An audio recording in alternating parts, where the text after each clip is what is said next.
Après, ce qui est génial quand t'es prof, mais vraiment génial, c'est que t'es beaucoup en congé. Hein.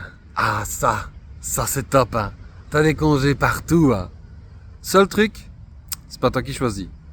Non, tu choisis pas quand tu peux poser un jour de congé. Ton enfant est malade, débrouille-toi. Garde malade chez Partena ou ailleurs, ou à la commune, etc. Tu te débrouilles, hein.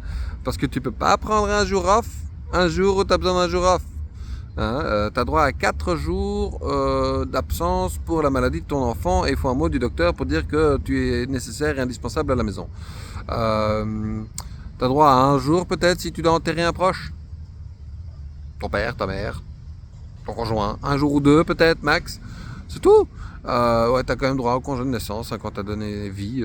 Ça c'est pas mal. Si t'es une femme. Et si t'es un homme, t'as 20 jours. Et c'est un peu particulier. Hein. Tu dois faire attention. Hein. C'est pas, tu les poses pas où tu veux comme tu veux. Hein. Y a des règles à respecter. Hein. Hein. Si par exemple tu travailles 3 jours par semaine, c'est pas grave. Les 10 premiers jours que tu dois prendre, c'est sur les 2 premières semaines. Et ouais. Tu dois prendre 10 jours de manière solidaire. Donc ça veut dire que tu dois prendre 2 jours de congé par semaine des fois où tu n'as pas travaillé. Enfin, t'es malin, t'as compris. Hein, t'as compris ce que je voulais dire. Hein. Bref, tu as plein de congés, mais tu choisis pas quand tu les mets. Et alors après, bah, en été, t'es en congé. Mais t'es pas payé. Non, parce qu'en fait, ce qui se passe, c'est que pendant les 10 mois où tu travailles, on prend une partie de ton salaire. Poc, poc, poc, poc, poc. Et puis ensuite, on la met à la fin, en été, pour être sûr que tu crèves pas la dalle. Tu dois préparer tes leçons pour la rentrée. C'est pas payé. Tu dois préparer tes listes d'élèves, tu dois te mettre en ordre avec les programmes parce qu'il y a une réforme et il y a un nouveau programme et tu vas devoir bosser tout l'été pour préparer tes examens, tes évaluations, tes cours. T'es pas payé, non. On te donne les sous que tu avais gagnés pendant l'année et c'est assez en fait. Hein.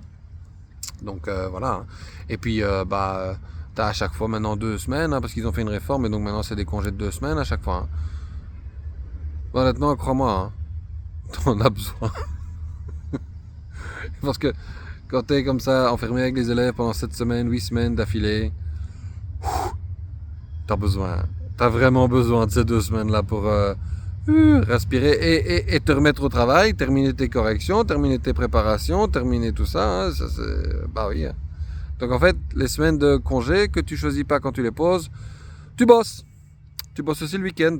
Le dimanche soir, le samedi soir, parfois tu bosses après avoir couché tes enfants de 22h à 1h du matin. Bon voilà, ça c'est le job. T'as congé tout le temps.